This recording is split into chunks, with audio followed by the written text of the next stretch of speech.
What is the most important thing to consider when riding your horse? This is what we're going to chat about. And maybe you've had a super ride with your horse.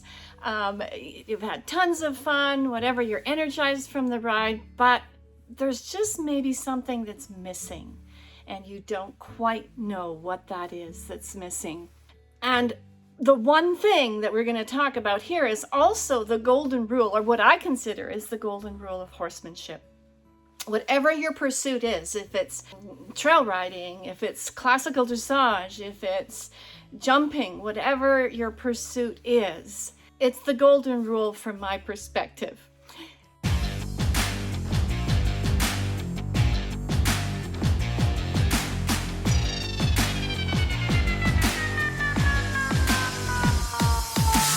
So hi, my name is Adderson. I'm the founder of the Harmony for the Horse program. So now the golden rule of horsemanship is, let's get straight into this. What does your horse think about it? So what I mean by that is, what is the state of your horse at the end of your ride? Not when you're untacking, taking the saddle off, when you've dismounted, but what is the state of your horse at the end of your ride? So you're still mounted, you're still sitting, you may be resting. What is the state of your horse? And this is what it all depends on. And I'm going to show you the two components that we take our students through in our program that help them to evaluate the state of their horse. And this is all through the modules throughout our program. There are sections, right? Of course, with everything. There's the mental, the physical, and the emotional. Did my horse understand what I was asking of him? Did my horse understand how I asked it? Did I ask my horse in a way that my horse was able to understand? That's the mental component that we're looking at. Does my horse feel like he has a voice, right? Does my horse feel like he has a purpose? So these are questions you can ask yourself relating to the mental part of it. Next to the physical, ask yourself, is my horse stronger than before I started maybe? Is he more able to coordinate for the task that I was asking?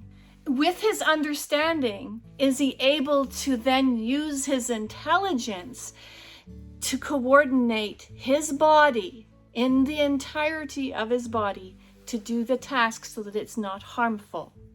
And then emotionally, let's chat about the emotional end of it.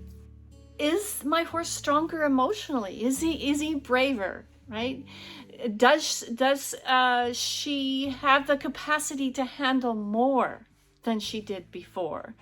Does my partnership make the bond between the two of us better and deeper? All right, so those are questions you can ask yourself regarding the mental, physical, and emotional approach to your horse as a whole being. And now the question becomes, how do you evaluate your horse's state at the end of your ride? So number one is you need to have a process. This is how you can evaluate your horse's state at the end of your ride. You need to have a process. You need to know what your process is. Is he feeling as good or better, preferably, now after the ride than before the ride happened? Right? Then this would be a positive thing, wouldn't it? And then you know what you can reinforce in your training, what you can use again, what you can always come back to, right? Or the flip side of it is your horse feeling worse at the end of the ride than before the ride. Then that would be a negative thing. Then that would be something that you definitely would not do again. All right, so this is part of your process. Another part of the process is to really know your horse. And I have done a whole other training about knowing who your horse is. But you really need to know who your horse is. You need to know what your horse considers a stress, right?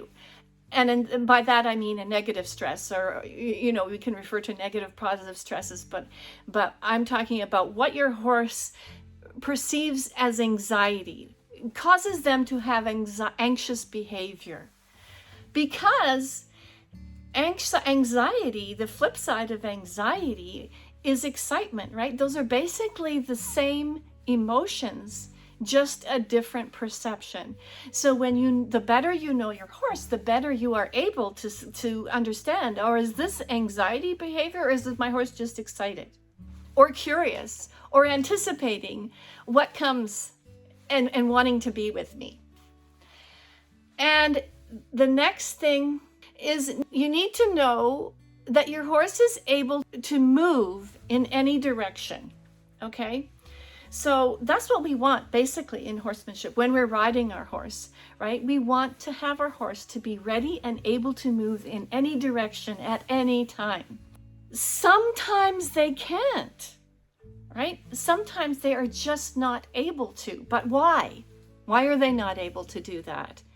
Maybe it's fear for some reason. Maybe they're fearful of what their rider might be doing next, or what might be coming up next, like fearful of the canter. Oh, she's done the walk and the trot. Here, the canter is the next thing. If there's anxiety around that, they become fearful, and it may be that. Maybe it might be that they just can't coordinate it. In the same way, maybe they can't coordinate the canter quite yet as you're asking for it. That may cause anxiety. So you really need to know your horse, where they're coming from, and what you're asking for, and how that is affecting your horse. Because the horse really needs to be able to think.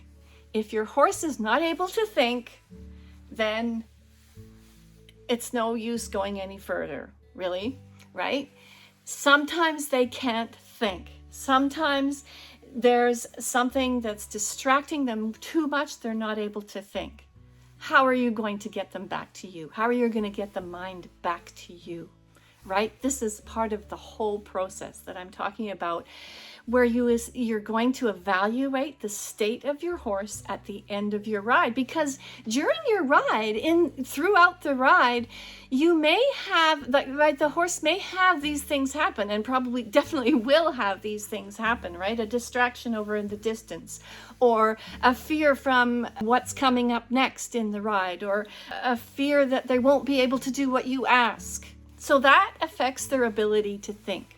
Along the lines of your horse moving in any direction at any time, you want to move together, right? You want to be able to move as one, not as separate beings. When in your ride, the physicalness of it, let's say for another example, you're going up a hill on a trail ride, and it's a rather steep hill, but as a rider, you've lost your balance. You haven't moved in your balanced place because of the effect of going up the hill. You're moving separately. Does your horse feel that? Yes. You're not moving as one. Would it be better to move as one? Yes. Are you going to lose your balance? Yes. But then what do you do about it? And this is what we teach in our program. We teach you how to resolve these issues that are happening. And another example, maybe you're working piaffe. Maybe you're working on piaffe in the arena, which requires a huge amount of physical effort from your horse, right? This is where you need to distinguish. I need enough energy to get the task done. So is my horse anxious right now because he's not able to coordinate, because I haven't done the prior and proper preparation to do the piaffe? Or is my horse excited and getting himself ready to do the piaffe because he knows what's coming up next, right? There's a fine line between these things, but this is how you can evaluate what's happening during your ride. And then at the end of the ride, evaluate the whole entire ride and evaluate your whole horse and what your horse says about this. In this process, and this is what we do in our program, there needs to be a science base to things, right? So it needs to be based on science, but also a focus on the process of how to get there and the support of this process that I'm talking about. Because if you don't have the support, It's too hard to do on your own. It's too hard to know the tone of your horse, or the tensegrity, or what flow movement is, or where the gait stabilization is on the continuum. Where are you on the continuum of gait stabilization? These things are too hard to know on your own. All right, so the next part of this is that we want in our process to have a consideration of the horse so much that your horse still has spirit. I see so many times that the horses turn into robots. They're basically just turned off, and sure, that may make it easy for the rider, right, to do whatever they want because it's like a push button robotic horse, or the situation is such that it's easy for that rider. But in our program, we want our process to nurture the spirit of our horses so that our horses are expecting connection from us. It becomes a well-worn pathway that they are expecting the connection because they've done it before. They've connected with us before, and we've connected with them. All right, so let me give you an example. One of our students in our program was working on the in-hand work. She was working on lateral flexions in hand. And this is what she was taught to do. She was doing what she was taught to do, going through the motions and doing a very good job of going through the motions. There was understanding there. It wasn't a task that was too demanding for her horse, but yet her horse was anxious. Right? There was anxious behavior showing, like rapid chewing and gnawing at the bit. And right from the beginning of her attempting to do the task. So what we did in our program was we showed her how to use what she'd already learned and apply it to her particular horse, and to put all the pieces together, right? So how to read her horse, how to feel her horse, how to understand the reason why she was doing what she was doing, how it was affecting her horse, and what her horse was saying back to her, or what her horse thought of it. And when we did that, the worry in both the rider disappeared, the worry disappears in the horse, and the reason is because there's clarity. Right? There's clarity with the process.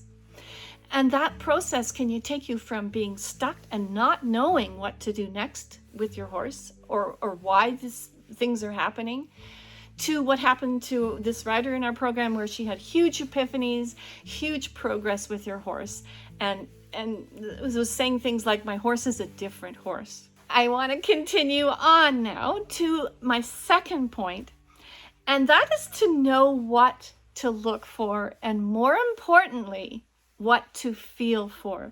And this is where our program actually excels, is in the feeling, where we teach you how to feel. And again, back to my example of my student in the program working on the lateral flexion. We showed her what it was like when it felt right, when it felt not quite right. What was the difference? So she could use that to problem solve for herself.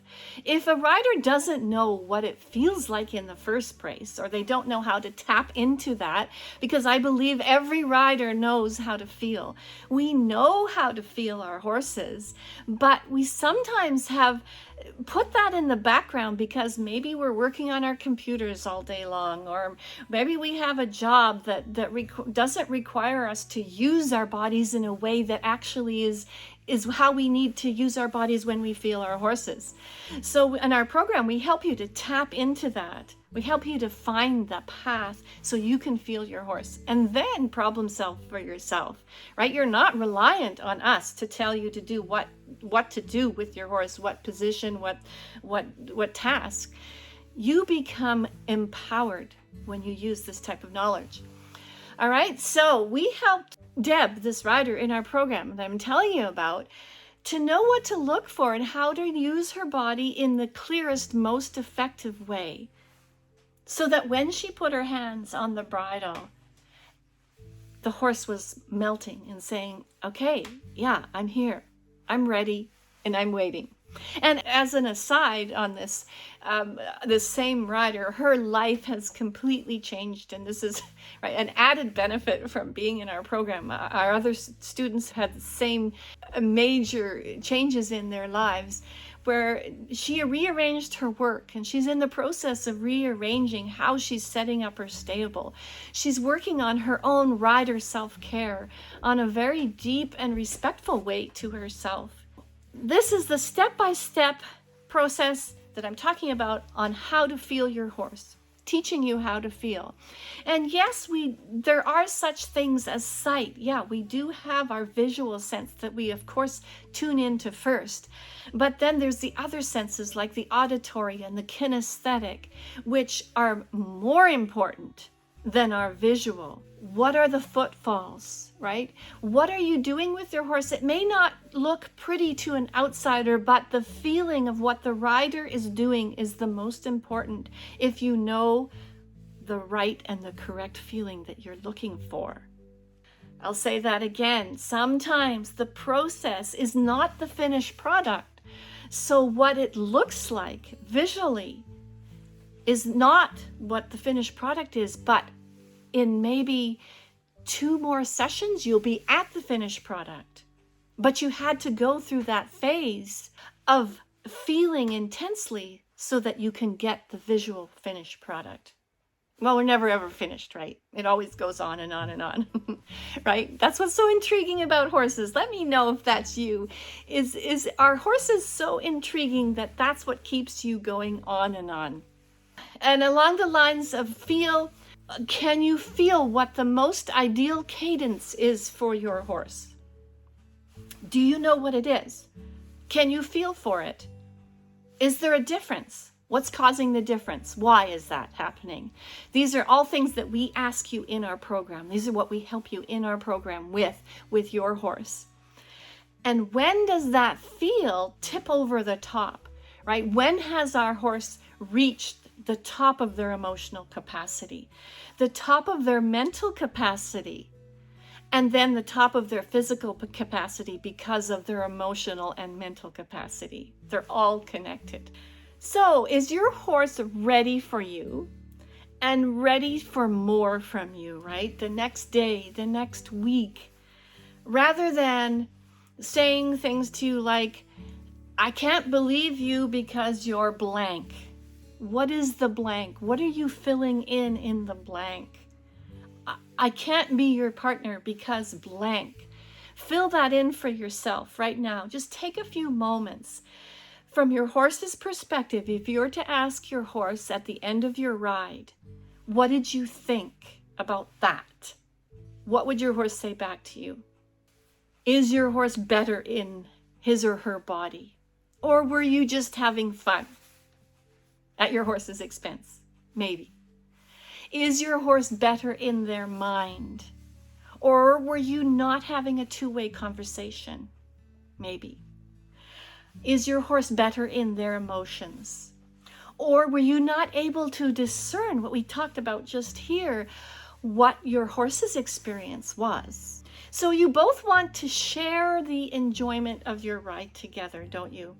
And as an added bonus of sharing the enjoyment of the ride and coming to the end of your ride and asking your horse, what did you think about that? And your horse answers, that feels amazing. I want to be with you. The added bonus is your bond deepens. It gets stronger and stronger and stronger as you do this. And this can apply to any equine pursuit that you may be in.